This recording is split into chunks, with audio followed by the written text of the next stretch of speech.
Hi, I'm Lucy and I'm totally not a robot.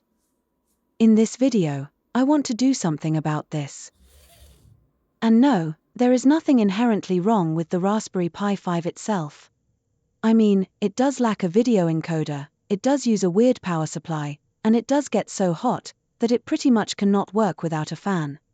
But those are design decisions that I can do nothing about. What I can, and what I want to do in this video, is put it into a case. And it is not going to be this one, with proper-sized HDMI ports and an NVMe slot. Neither is it going to be this smaller one, the official one, or in fact any other case that you can buy off the shelf. Instead, I've decided to 3D print one, since I now own a decent 3D printer. You can find plenty of Raspberry Pi case designs around the internet, but if you want a really nice one, it might take a while to dig through the pile. Fortunately, I've already made my choice. The case is a miniature version of the Fractal North, designed by Fractal themselves. It was first revealed at Computex 2024, most likely as a joke, but people liked it so much that they ended up releasing the STL files to the public. I'll refer to the case as the Fractal North Pi, though in some places you can see it called the Baby North, so if somebody knows the correct name, let me know. And with that, enough theory and let's get rolling. I'll start by just looking up the Fractal North Pi, and conveniently, it does not take a lot of effort to find the 3D files. On the rather simple website, there are two things to download. First the 3D files themselves, and then a PDF with instructions, which are very nice, and describe how everything should be printed, as well as assembled together. Let's unpack the archive with the 3D files, and see what it contains. As you can see, there are some STL files, which is a pretty common format for 3D objects. But these cannot be printed directly, and in order to make them printable, I need to run them through a slicing software. You have multiple choices, but since I have a Bambu Lab 3D printer, I'll go for Bambu Studio.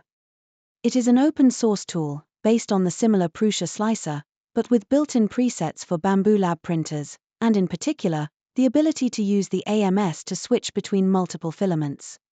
So let's start by simply looking it up. The top results are some marketing websites, but what I am looking for is the GitHub repository. Here I'll navigate to releases, and you can see that there are some pre-built images. For Linux in particular, there are Ubuntu and Fedora, and though I am running Debian 12, the app image for Ubuntu 2004 will work. But this is not what I want to use. You know how Windows people say never run random exe files from the internet? App images are essentially exe files for Linux, and while they might be convenient to use, it is rarely a good idea to do that. So instead, I'll navigate back to the root of the repository, copy the URL, and clone it to my system, so that I can build my own. There it is, and conveniently, the README links to a page with information that explains how to build it. There are no specific instructions for Debian, but as I've mentioned earlier, the Ubuntu ones will work. First, there is a list of build dependencies that need to be installed, so let's do that. And it seems that one of the packages does not exist on Debian, so let's just remove it, and see if the build goes through without it. With the packages installed, let's go back to the build guide. The build itself happens in two stages. First you need to build the dependencies, and then Bambu Studio itself. And you might argue that I have just installed dependencies, why would I need to build more? And you are right, the list could just include all the runtime dependencies as well. In fact, if you are able to install all the runtime dependencies from the repositories, you might be able to get away with only the second part. Unfortunately, at least on Debian 12, some packages are missing in the repositories, and there is no option to only build what is missing, so I need to rebuild everything. But I don't mind that much, still better than using a random app image. So let's follow the guide. There is a placeholder for the destination directory, so make sure to replace it with where you want the files to go. With that done, I can run the build. Depending on your system, it might take a while. I am building on an older laptop, with a quad-core 8-thread CPU, and 16 GB of RAM. Let's see how long it takes.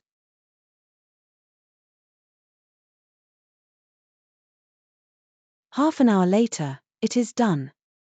I can now continue with the build of Bambu Studio itself, which is pretty much the same process. Don't forget to update the dependencies directory path, which must match the one that you have used before. And let's see how long the second part of the build will take. Another half an hour later, this is done as well. So an hour to build everything together, not great, not terrible. And now I can run Bambu Studio. There is some initial setup to do during the first run. Here, it is asking whether I want to use the system-wide trust store for SSL certificates, and as I have no idea why I would possibly not want to do that, I'll go with yes. Next, just as the printer itself, it asks for my region, so here I'll select Europe.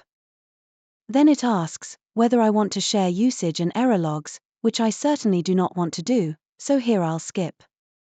And finally, things are starting to get interesting. Here I should select the printer that I have, so I'll start by clearing the default, then find the P1S, and select all the nozzles. I can also quickly scroll down, so you can see that not only Bambu Lab printers are supported, the list has plenty of other choices. Similarly, I have to select the filament that I'm going to use, so I'll once again clean the default, and tick everything that I have lying around at this very moment. And the last step is asking whether I want to install the network plugin, but since I do not have the printer connected to the network, I don't think I need that. And that's all for the initial setup. This is Bambu Studio.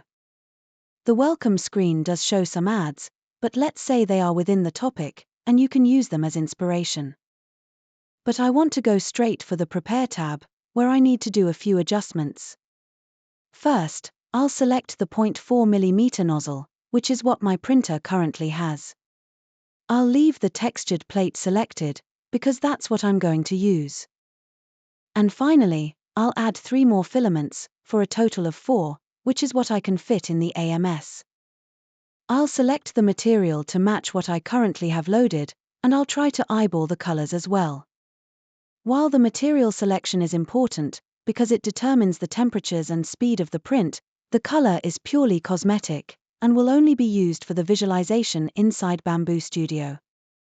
The printer itself does not care about the color, it will use whatever filament is loaded in the selected slot. And with the settings now matching reality, I can finally start adding objects. I'll go back to the guide and follow the order, just to make sure I don't forget anything. The first object is the front bar. Let's find it in the Downloads directory, and add it to the plate. The guide suggests printing it with supports, presentation side up, but I think that having the texture from the plate will look much cooler. So I'll use the Lay on Face tool to turn it front face down, which also means it no longer needs support. And of course I need 3 of them, so I'll clone this one a couple times. There they are. I'll just add a tiny bit of spacing, and we can move on. The second object is the front inner frame. This one needs support, but I'll enable that later. For now, I'll just add it to the plate, and move it out of the way. You might have noticed the gray area in the bottom left corner of the plate. That is reserved space, and you should not place any object in it. Similarly, there will be a test line printed along the bottom edge of the plate that you should avoid as well, but you'll see that after slicing. Let's follow up with the front outer frame. And this one looks simple, but it still needs support for the feet, since they kind of stick out into the void. Next one is the main body. And I think this one is actually upside down, because it feels that this bar is hanging in the air, when it could easily be laying on the plate. I'll go ahead and fix it. There, much better. It desperately needs support, but again, I'll deal with that later. Number 5 is the I/O shield. And this one is simple, it just prints as it is. The side panel is the same, and while some people may want it transparent, say acrylic, I am not a big fan of that, and I'll just print it solid.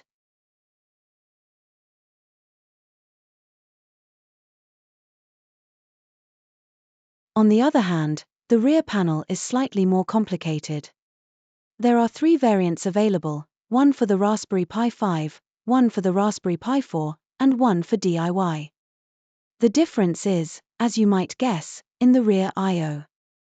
The Raspberry Pi 4 and 5 are very similar, the only difference is that the Raspberry Pi 5 does not have a headphone jack, next to the 2 micro HDMI ports. Because of that, a Raspberry Pi 5 will fit into the back panel for the Raspberry Pi 4, but not the other way around. The DIY comes with no pre-made I/O holes at all, which means you need to drill your own. And this might be handy, if you want to fit, say an older Raspberry Pi 2 or 3 into the case. These will fit perfectly into everything, except the rear panel, because instead of 2 micro HDMI ports, they come with a single, full-sized one.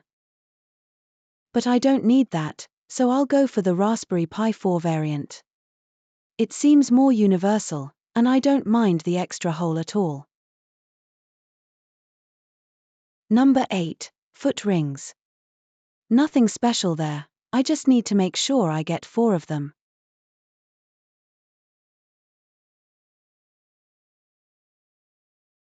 And there they are.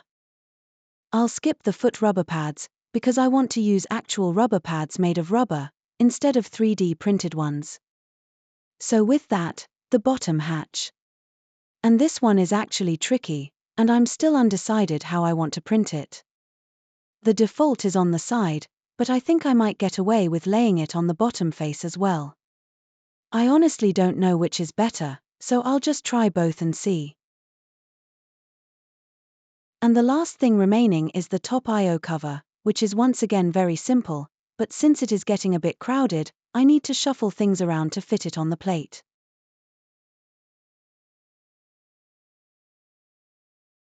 And with a bit of effort, it looks like I will be able to print the whole case in one go, which is always nice. But I'm not done yet. First of all, I want the case to be black, so I'll switch to the objects list, and change the filament slot for all of them.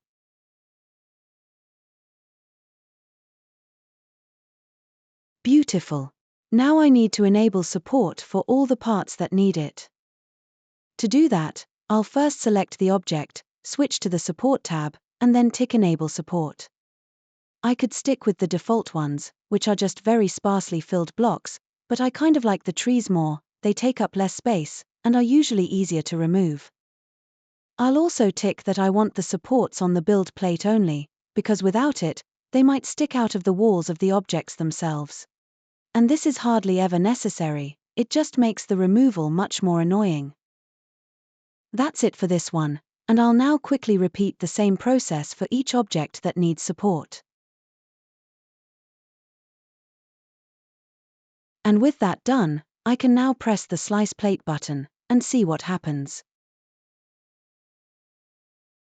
It did not even take too long, and there are more things to see now. So for example, here is the filament test line, that I've mentioned earlier, and that you should not hit with your objects.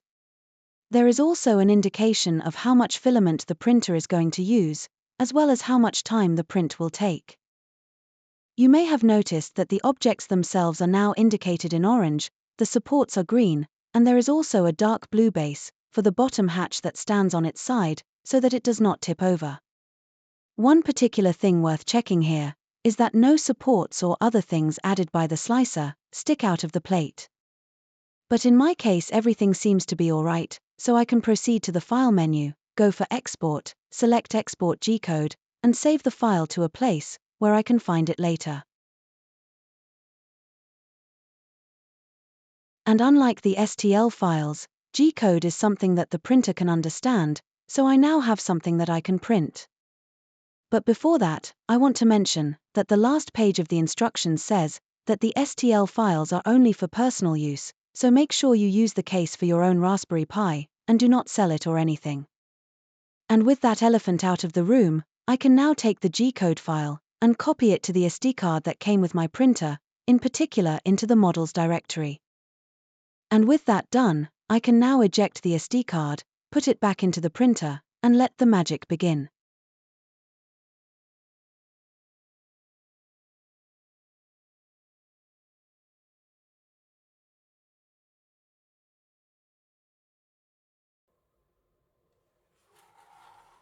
Here is the result, and apparently some things are already trying to run away.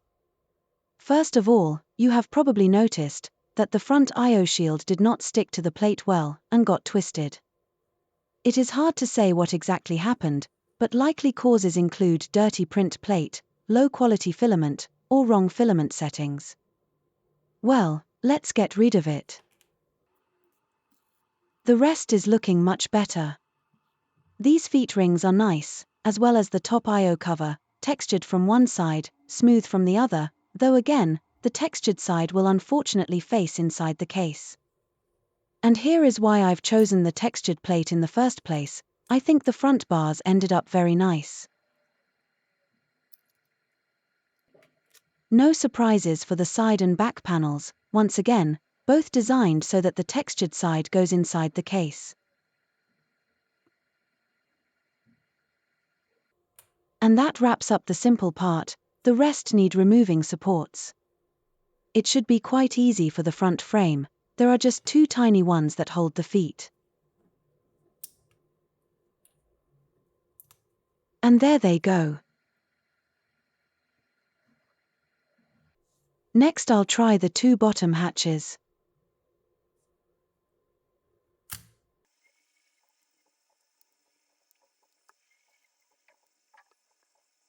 Oof, that was not easy to clean up, and it is still not perfect. Let's see how the other one goes.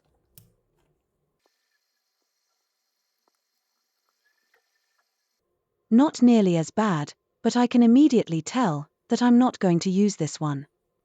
The lock is not nearly as strong as it needs to be, and the texture is making it look very weird around the rounded edge. Now the inner frame, and this one has a lot to remove.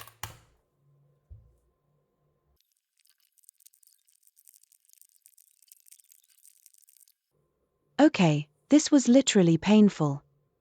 It is nowhere near perfect, but I refuse to spend more time on it. And last but not least, the main body.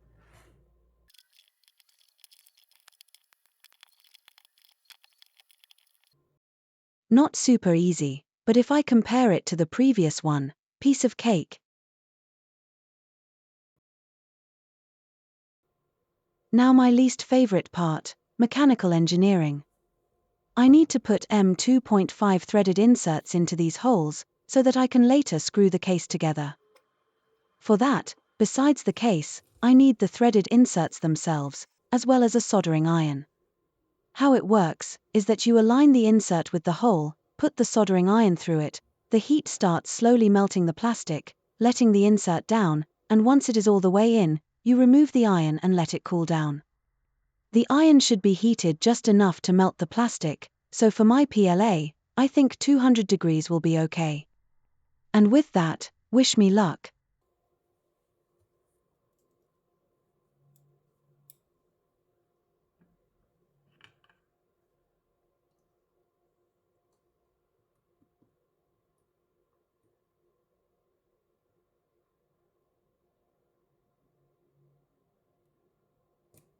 So the first one's in, that wasn't too bad. Now 12 more times. This side is now complete, it'll now cool down, and I'll continue with the inside.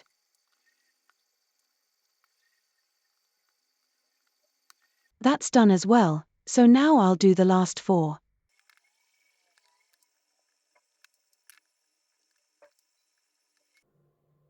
Look at that, I think I did a pretty decent job.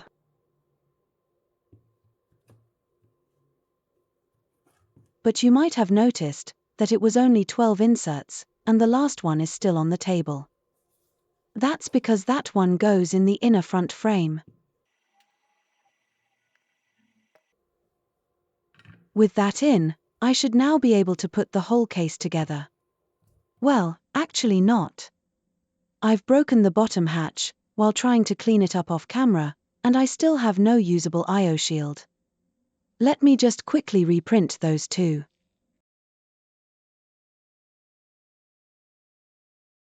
That's gonna work, but I'm still not done. I could theoretically now assemble a fully black case, but that's not really what I want. One wonderful thing that you can do, while 3D printing things consisting of multiple parts, is mixing colors. The objects from different prints are interchangeable, and will physically fit together. They do not really care about what color or material they are. So I think I'll print an additional yellow set, and see if it works. But first, I want to clean the print plate, to get better chances at avoiding misprints, such as with the black I/O shield. And I'm probably going to get a lot of anger from hardcore 3D printers, with isopropyl alcohol and specially tailored cloth, but realistically I just want to remove grease from fingers, so any soap or alcohol-based cleaner will do. I'll just spray the plate a few times, spread it around using a microfiber cloth, and then use a different part of the same cloth to wipe it dry. That's it, good enough. And since I'm at it, I think I'll do the other side as well.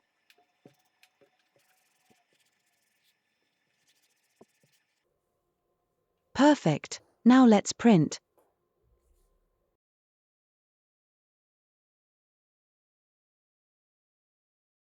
This time there were no problems, everything sticks to the plate perfectly. It is worth noting that the yellow filament is from Bambu Lab themselves, but I did not reslice anything, I just replaced the cheap black PLA in AMS slot 3 with the yellow Bambu Lab PLA, and printed the same file. Let's pop everything off and get rid of supports.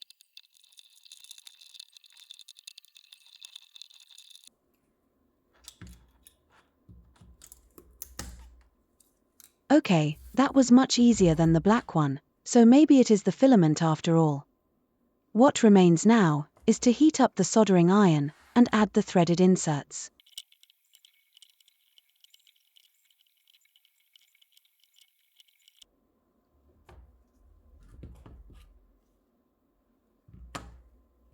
Wonderful, and now I can put everything together. Let's start with a little recap. First I have the yellow case parts. Then of course the black ones. A bag of M2.5 screws, 6 mm long. The instructions recommend 4 to 6 mm, and I can confirm that longer ones do not work. Next I have some rubber feet, and these are in fact 8 mm in diameter, while the holes are only 7 mm wide. Let's see if I can jam them in with enough determination. And finally, of course, a screwdriver. So let's make some space, just like that, and start with the black body. I'll start by pressing the yellow I/O shield in place, and whoops, I might have bent it a little bit, but luckily, nobody has seen that. Next, I can screw in the Raspberry Pi 5. There it goes, and for now, I'll just jam the RTC battery into the empty space below the board, and let's see if it works. Here you can see how nicely the I/O ports fit. I'll continue by fitting the black side panel. That actually needed a fair amount of force to get it in place. Let's now get the battery out of the way, and fit the yellow back panel. And of course, I haven't noticed that I've left the battery cable hanging right over the micro HDMI port, so I have to try again. There, much better, and the case is slowly coming together. Let's add the yellow hatch next. And with that done, I can now focus on the front. I am still undecided whether I want yellow or black, so let me just quickly try both and see which one I like better. Okay, I'm going with yellow. Let's see about the rest. The black inner frame is pretty obvious, but I'm thinking about the bars. I can do all yellow, just like this, but I wonder if replacing the middle one with black wouldn't be more interesting. And indeed, I like this very much, so let's build it. All it takes is a drop of superglue in each place where the bars touch the frame.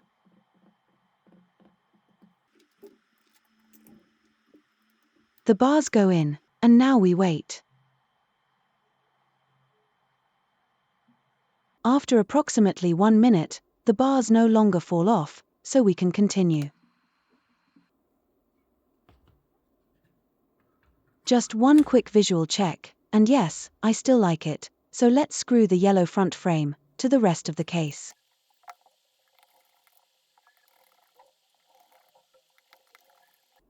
Right after that, the inner frame goes in, as well as the last screw holding it in place. Next, the feet, and I think the only possible choice is black on yellow, and yellow on black.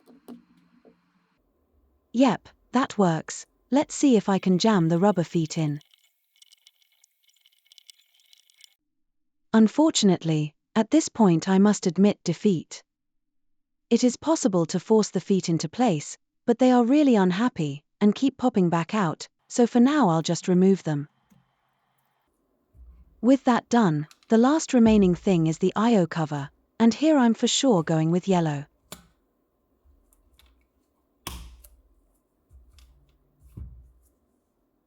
And that's it, that's the case, and I must admit, it does look super cool.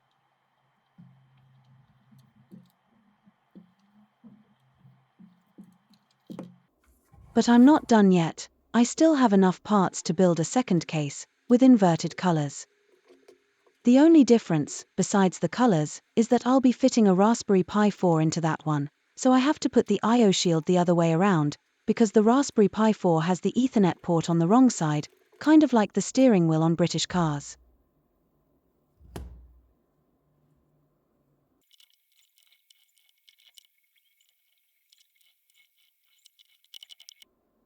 And there they are, we can have a closer look side by side.